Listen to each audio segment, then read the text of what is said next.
En nombre del Padre, del Hijo y del Espíritu Santo. Amén. Amados hermanos, en nuestro Señor Jesucristo. En este domingo de hoy comienza el año litúrgico con el primer domingo del Adviento. 4 domingos que cubren este tiempo preparatorio de semicuaresma, por decirlo así, para el festejo de la natividad de nuestro Señor. Por eso los colores morados de penitencia, negación, sacrificio, oración, aunque de una manera no tan marcada como es la cuaresma, pero ese es lo que significan este periodo de espera y de preparación, que según la tradición de la Iglesia son 4 domingos para simbolizar los 4000 años de espera que hubo en el Antiguo Testamento para que se realizara la promesa del Mesías que iba a venir, es decir, de la encarnación. Y nos dejemos de las estupideces de los millones de años, que de científico ni una coma. Ya lo decía San Juan Crisóstomo, esas fábulas de aquellos que ponen miles de años, o sea que no nació ahora el evolucionismo.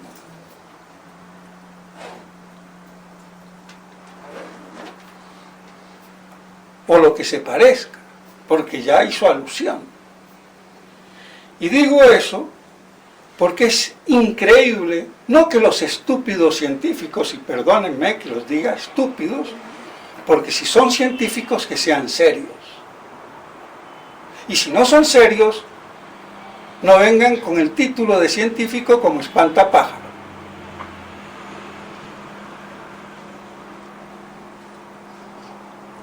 Así de claro.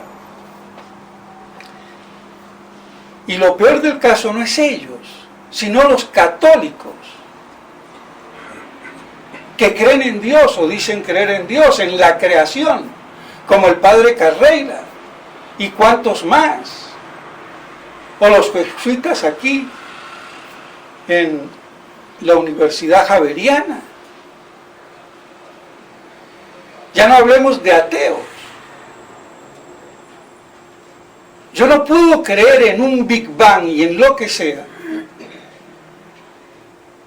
aunque sea por creación, pero que se desarrolla solo sin inteligencia. Porque estoy negando la quinta causa, por ejemplo, o vía de la demostración de Dios, del orden, de la finalidad, de la inteligencia, del relojero que hace el reloj.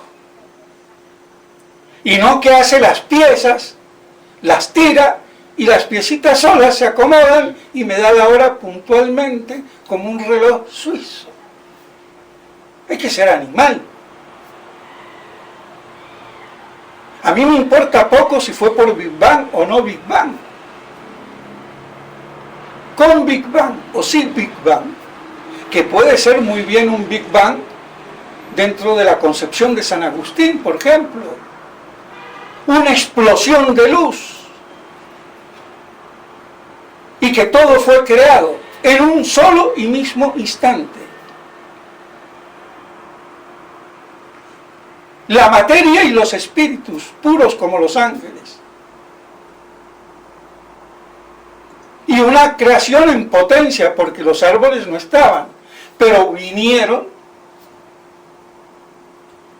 a ser creados en sus semillas, las razones seminales, y así los animales y lo que fuera, en contraposición a los 6 días de la creación según los santos padres, que tampoco 6 días, porque ¿cuáles 6 días si al 4.º día creó las estrellas, las luminarias y el sol? ¿De qué día se está hablando? Bueno, Se ve que no pensaron mucho los santos padres en eso, pero hay que decirlo porque está la opinión de San Agustín. Pero aunque sea un Big Bang producido por Dios, en un soplo de su verbo, por el cual crea todo, y todo instantáneamente está como un relojito funcionando, porque Él lo hace así. Y no que se hacen las galaxias, las estrellas, evolutivamente. Como cree el Maldocena, ¿cómo es que se llama? Científico de las cuerdas, el Einstein argentino, podríamos decir, y que es católico y buena gente, pero un imbécil al decir estas cosas. O el padre Carreira, pensar que hay evolución de un Big Bang. Es que eso hay que crear, y crear es ordenar, y también mantener en el ser las cosas.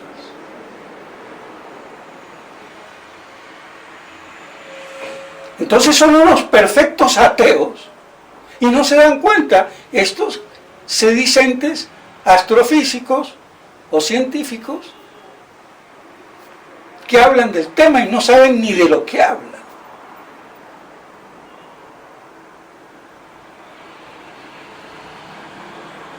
Y no digamos de Hawking, el gran genio, falso y falsete,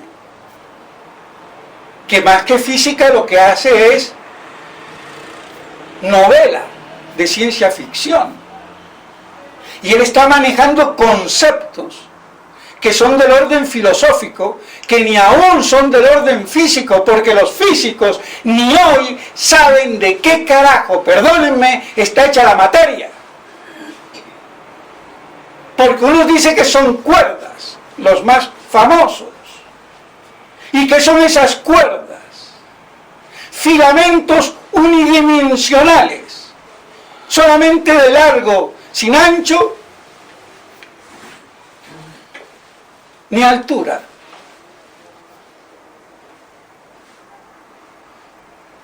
Una estupidez completa. Porque ya no les caben los quarks, que por lo menos son partículas. O sea que no saben a la final si la materia es una partícula o no.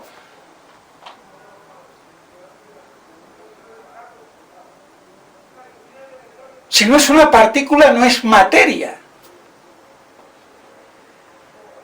Punto.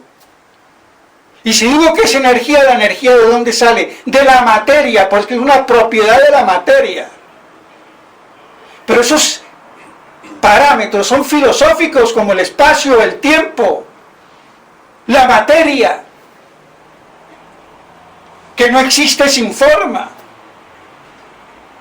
El físico a partir de ahí va a hacer su análisis, pero no puede probar los principios de la realidad de la cual parte, que se los da la filosofía, y por eso antiguamente es la filosofía la madre de las ciencias. Pero estos imbéciles no se dan cuenta, ni los ateos ni los católicos, y le meten pajaritos en la cabeza.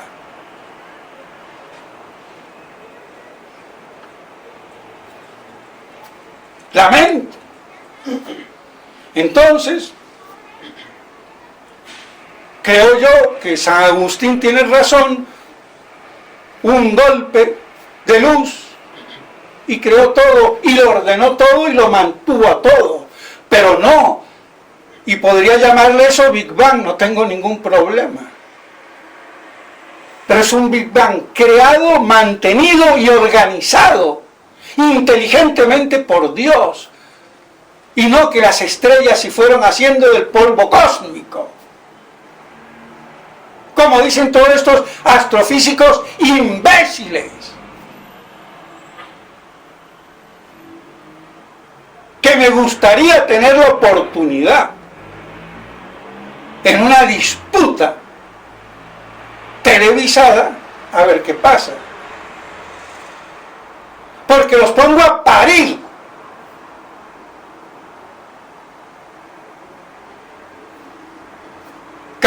a su oficio.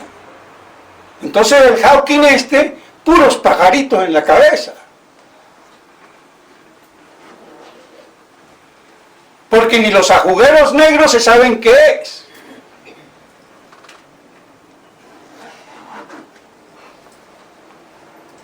Pues bien, de todos modos, como digo, no se sabe qué es la materia.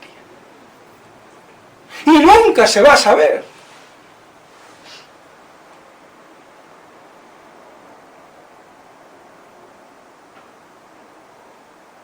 A menos que yo lo haga filosóficamente hablando. Materia prima con forma sustancial. Y accidentes.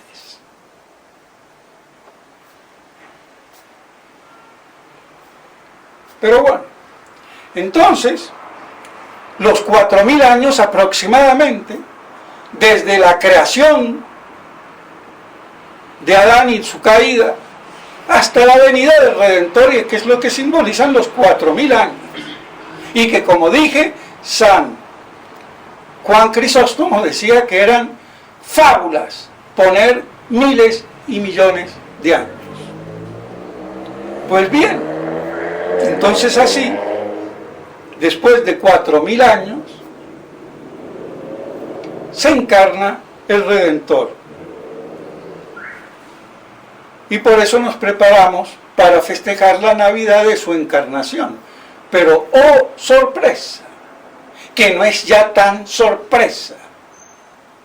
Por lo menos para los fieles avispados, no dormidos y embrutecidos.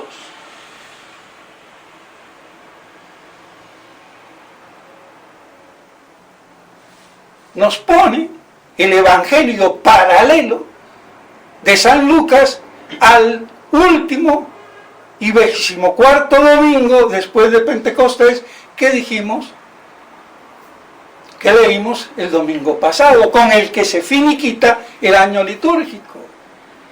¿Y para qué me habla de un evangelio apocalíptico si estamos preparándonos a la natividad del niño Jesús, cachete colorado? ¡Qué bonito el niño Jesús! ¡Mua, mua, mua! Porque eso es lo que festeja la gente. No festeja el misterio, sino la sensiblería de que el buen niño, qué bonito, con la mamacita, chupándose el dedo. Lamento.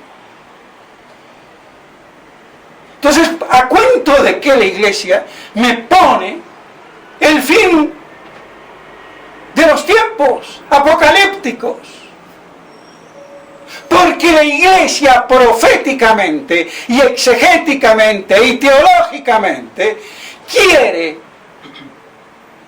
poner en relieve esas dos manifestaciones de nuestro Señor, su primera y su segunda venida.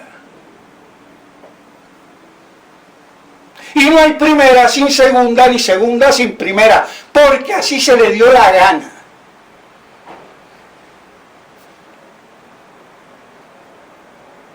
Y que no olvidásemos, entonces, esa parucía bienaventurada del fin de los últimos tiempos apocalípticos. Y por eso nos pone el Evangelio de hoy, aunque los que lo hicieron ni se habrán dado cuenta, pero lo habrán hecho movidos por el Espíritu Santo, porque como ya dije, si se hubieran dado cuenta, esto lo dirían y sería archisabido. Y creo que soy el único o uno de los pocos que machaca sobre el tema. Machaca, repite y profundiza.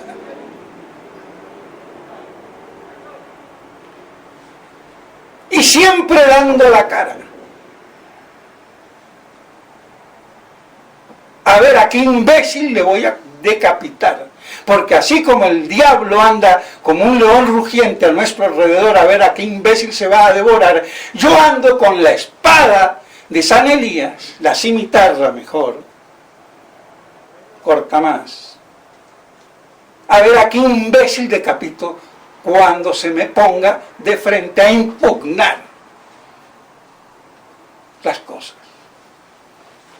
Así de claro. Entonces, este evangelio de hoy es el paralelo. Y este pedacito del que leímos es la segunda parte de la profecía, de la doble profecía del fin de los tiempos. Y digo segunda parte porque la primera es los capítulos anteriores, que se los voy a leer para que nos contextualicemos y no nos quedemos con la mitad de la arepa del ponqueo o de lo que fuera.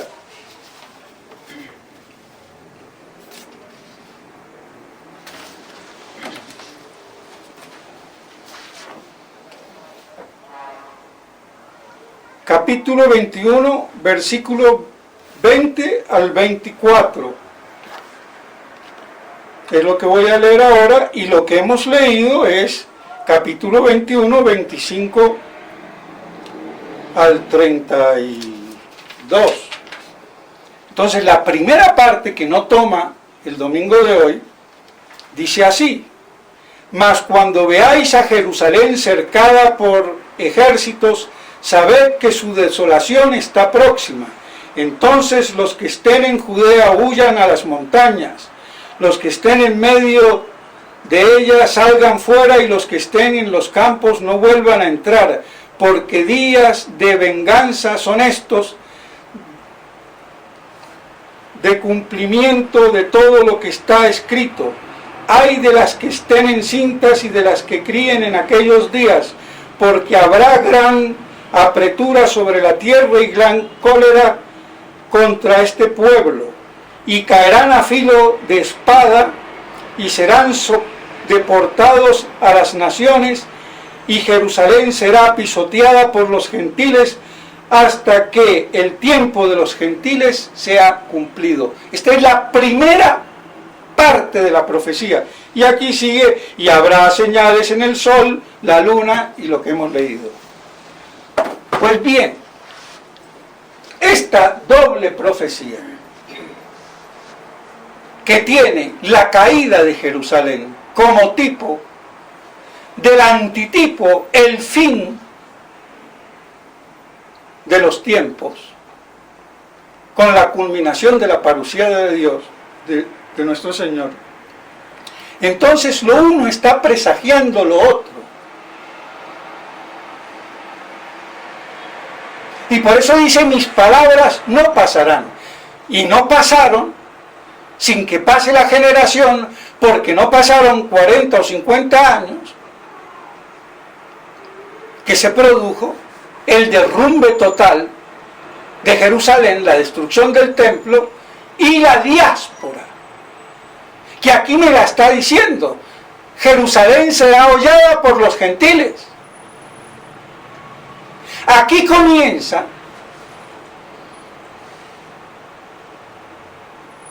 propiamente el tiempo de los gentiles, que separa en las 70 semanas de Daniel, las 69 con la última.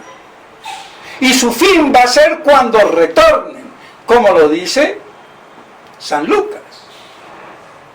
Hasta que se cumpla el tiempo de los gentiles, Jerusalén será hollada. Dejará de serlo cuando vuelvan los tiempos judíos, según las profecías de las 70 semanas de Daniel, que aquí el bobito es español, Calderón o Galerón, profesor de no sé qué, será profesor de lo que sea, pero de esto no sabe un pito, porque no es ni filósofo, ni teólogo, ni exegeta.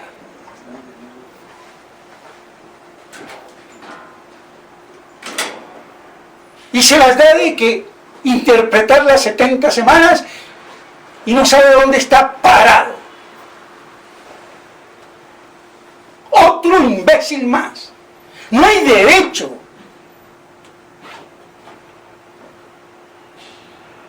Es que no hay derecho, señores. El que sabe, hable. Y el que no, que se calle.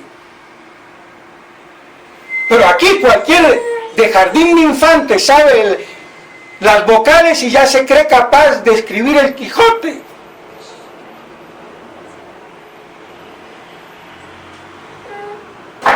Y como no hay curas doctos, ni teólogos que sepan, nadie le dice nada.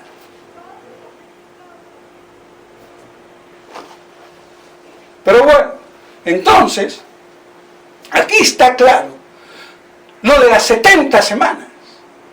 Claro que la última 69 semanas, antes de la última, termina en la crucifixión de Cristo, pero no obstante, proféticamente hablando, hay un acordeón de 50 años o 40, murió nuestro Señor en el 30, 33 o como quieran, y en el 70 pasó el desastre. O sea que tampoco los años cronológicos son con almanaque y cronómetro, porque vemos este compás de 40 años aproximadamente. Pero así todo, entonces, tenemos claro cómo se conjuga esto que nos dice el Evangelio de hoy, con su primera parte, las 70 semanas, y se va armando el rompecabezas.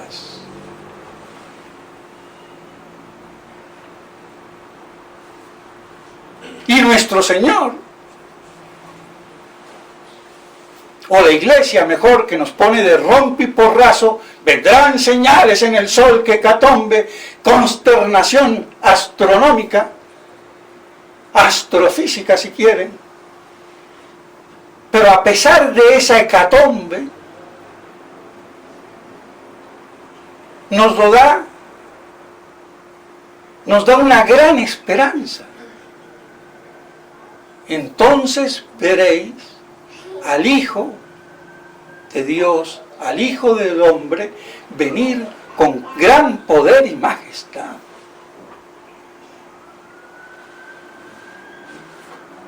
Y de esto nos hemos olvidado.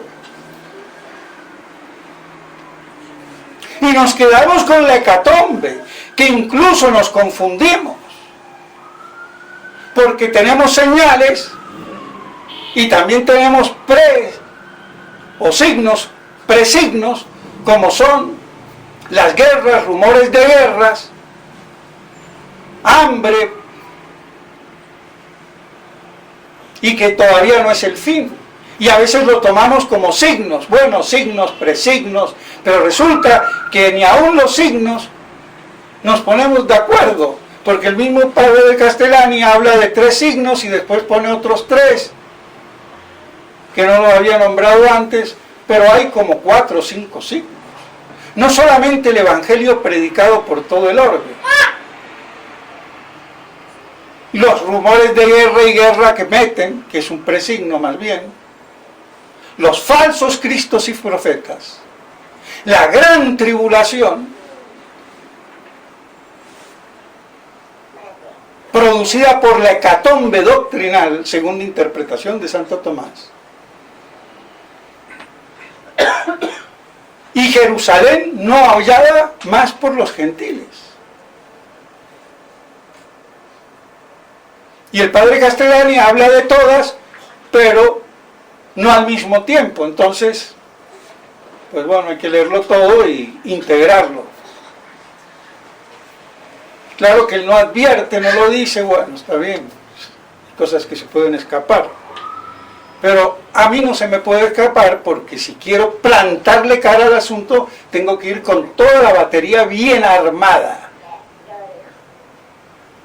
Entonces, queda claro esa gran esperanza, a pesar de la hecatombe, de lo apocalíptico, de la parte negativa, porque nos olvidamos de la positiva, de la esperanza. de ver venir el reino de Cristo. Eso lo dicen las Escrituras. ¿O necesitan que vuelva y lo lea?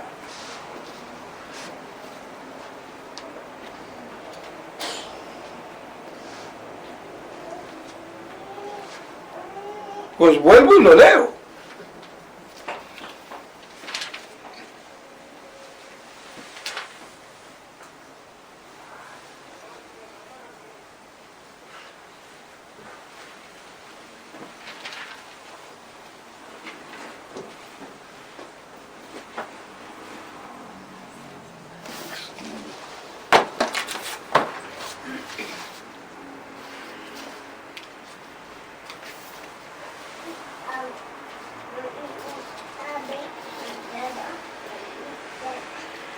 Cuando veáis que esto acontece, conoced que el reino de Dios está próximo.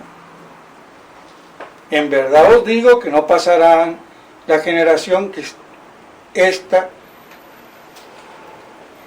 Pero ¿cuál reino de Dios? Si el reino de Dios no son los cielos. Ahora quiere decir que el reino de Dios baja. Bueno. Y no decimos que la iglesia es el reino de Dios. Es que no tenemos una concepción clara de lo que es el reino de Dios. El reino de Dios es la iglesia. Es el cielo. Y es el reino milenario de Cristo cuando venga sobre esta tierra. De esa no nos debemos de olvidar. Y que la iglesia actual no es la iglesia planificada en toda su extensión, de hecho y de derecho, sino incoada, plena con el Espíritu Santo, pero no plena en todo su extensión.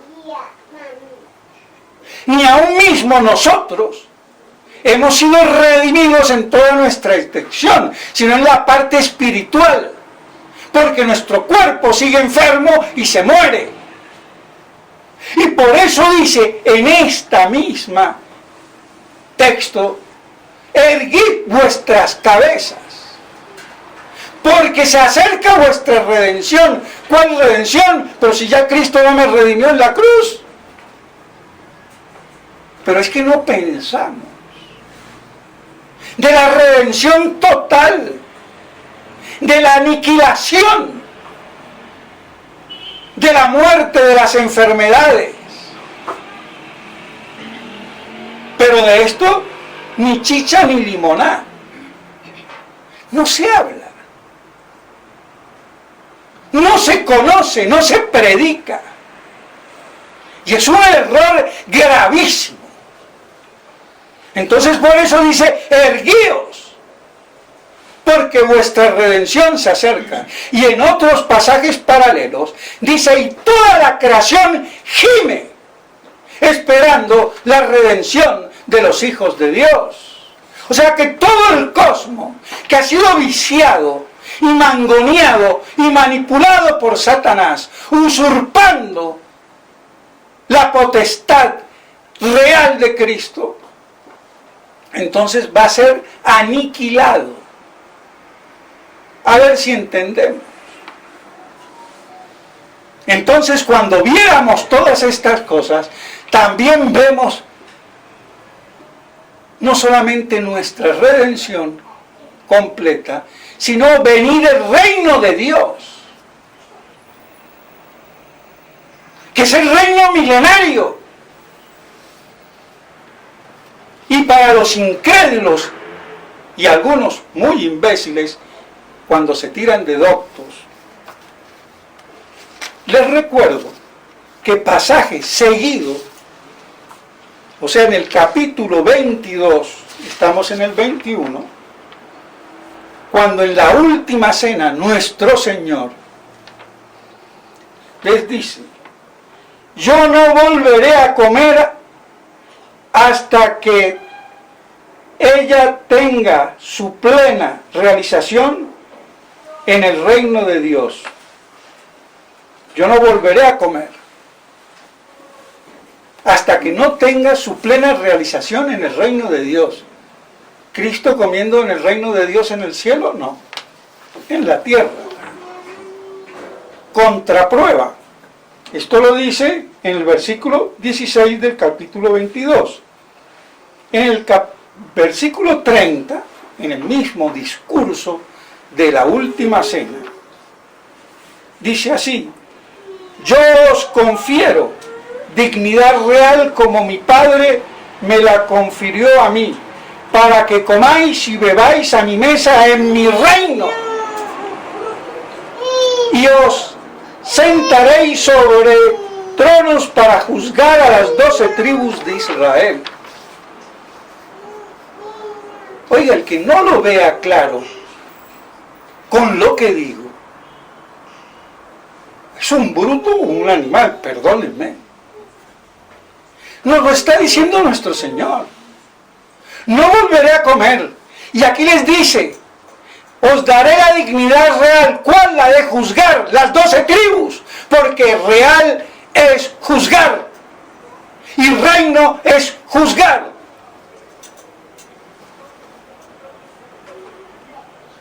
Y por eso el reino de nuestro Señor es juicio y es reino. Y no puramente un juicio final y último de muertos.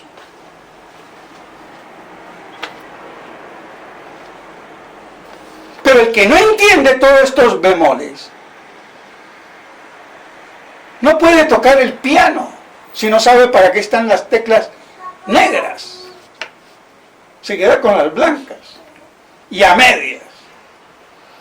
Entonces está claro que los está invitando a comer en su reino y a juzgar en su reino. ¿Y cuál va a ser ese? El reino milenario del Mesías. Y por eso viene su reino. Y va a comer, va a beber esa Pascua. Eso es lo que nos está diciendo. Entonces,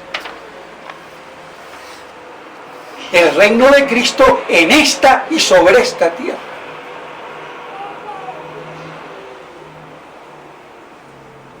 Cuando en ese compás entre primera y segunda resurrección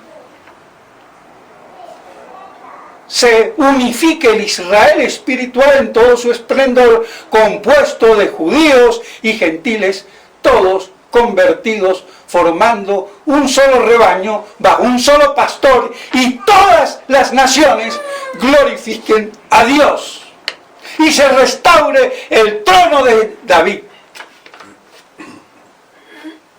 Pero de esto no le pidamos al exégesis medieval explicación, porque ni se han enterado, lamento. Y nosotros hoy menos enterados. Entonces, que quede claro que el reino es entonces, está claro, nuestro Señor lo dice, y cómo va a juzgar los 12 apóstoles y comer en su reino. Entonces yo no puedo pensar como Angelito que es allá en el cielo.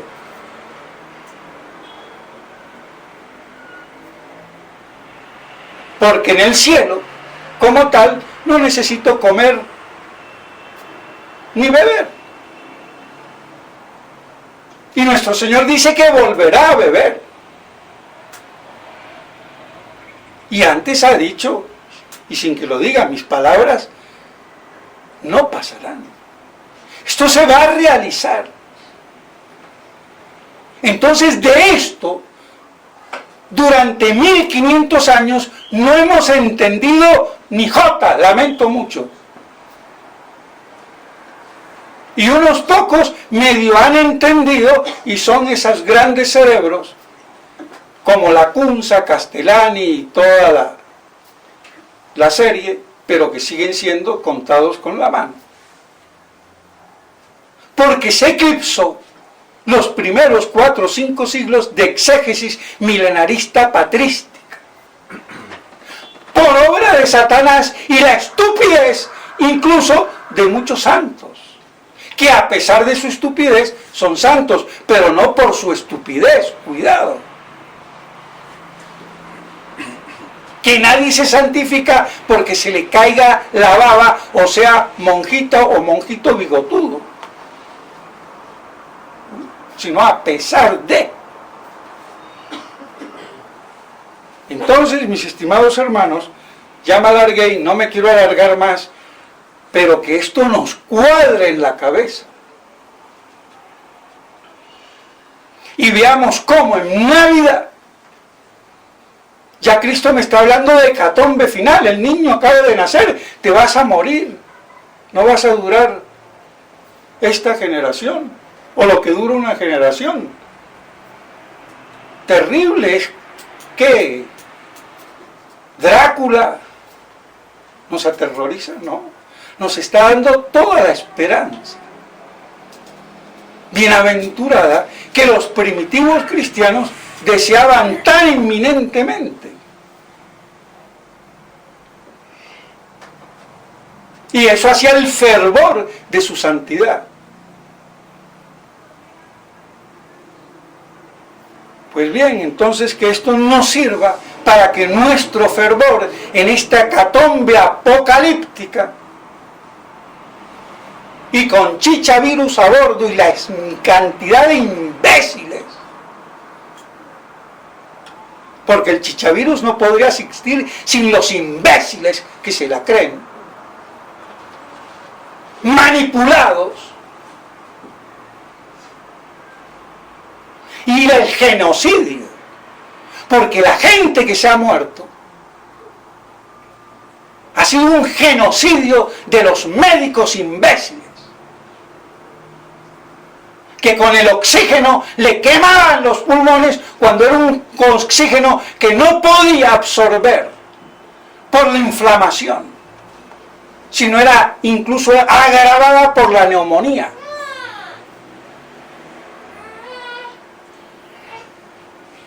Es que es desastroso.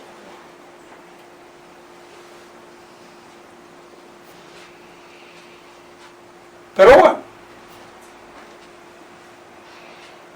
a ver si se mueren todos, a ver si se reduce un poco el número de idiotas. O me muero yo, porque para vivir en un mundo de idiotas y no se mueren, pues que me muera yo. Pero que no se me cruce el idiota porque primero lo mato. Eso sí. Guerra avisada no mata soldados. Así que si me cortan la cabeza, que ni me entere. Pues bien, mis estimados hermanos, basta de chistecitos, pero que tienen respaldo con la realidad terrible, pero bueno. Entonces, la gran esperanza parusiaca en medio del inicio de la preparación de la natividad. Entonces, para que festejemos la Navidad apocalípticamente en la esperanza bienaventurada de ver a Cristo volver con todo el poderío de su gloria y real majestad para instaurar su reino, que había sido arrebatado por Satanás, y así destruir toda la obra diabólica y del pecado. Entonces, que esto nos sirva para enfervorizar nuestros corazones, no con baboserías, sino con realidades apocalípticas, exegéticas, que hacen al reino de Cristo, y que podamos beber junto con Él esa buena champaña. En nombre del Padre, del Hijo y del Espíritu Santo. Amén.